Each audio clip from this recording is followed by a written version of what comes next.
So I also want to take a second to talk about the various tools I used to strip the paint, okay? Obviously an angle grinder will work, but it's big and it can take off too much, can take off metal. I used this big wire wheel thing, but the darling tool is this little guy. It is awesome. It's high RPM. You can get in all the areas. I've probably gone through about 20 of these discs, okay? This kind of disc is more like a sandpaper. That'll actually that's good for grinding welds down, actually. They come off super easy.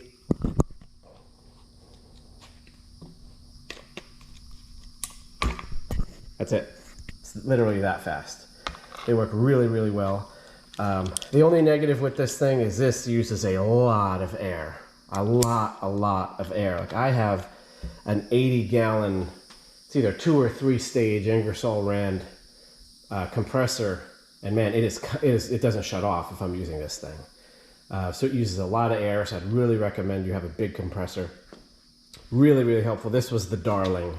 I did 95% of that underside with this guy.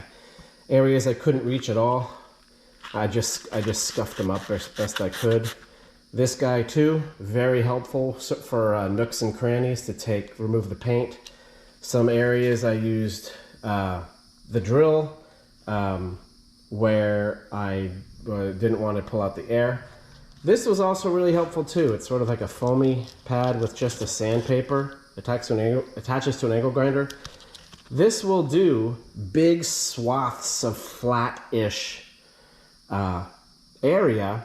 They just don't last long. I mean, you get like 5 minutes per disc, right? But you take off a lot of paint with this really, really quickly. Like this is what you probably want to use on your flat stuff. And then, you know, I've got this Rolly drum tool. Didn't really like it. Seemed very, very slow. It just doesn't produce the RPM needed to be effective, I think. Maybe I'm not using it right. I don't know. But I wasn't impressed with it at all compared to what this guy and this could do in terms of speed.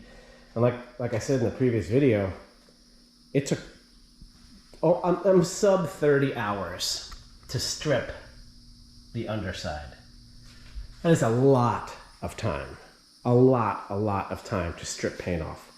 It was a lot of work, and unfortunately I didn't wise up to all this crap in the air, and I swear it felt like I was poisoned by breathing all that stuff in. So now, you know, moving forward, I'm always going to have a respirator because I mean, it felt, 2 days I was really sick, breathing problems, all that. So stupid me, you know, breathing in all these particles that I'm grinding off of this car.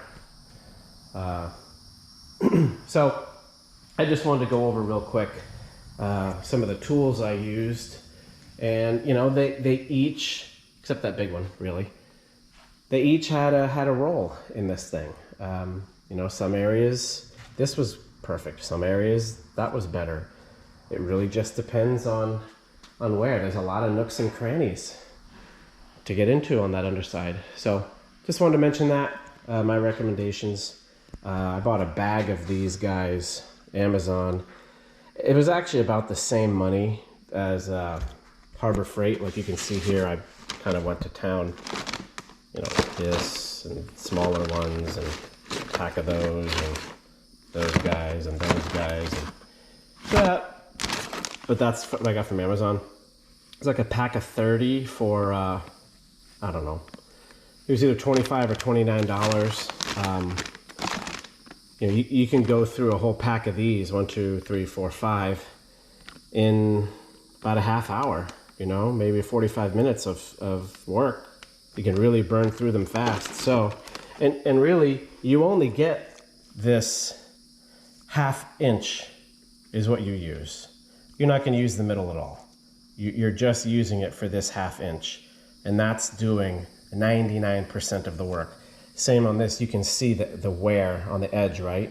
Well, it's only going to go to about my thumb, and then it's not really usable anymore. So you're going to go through them quick, but man, they work fast. So just putting that recommendation out there, okay?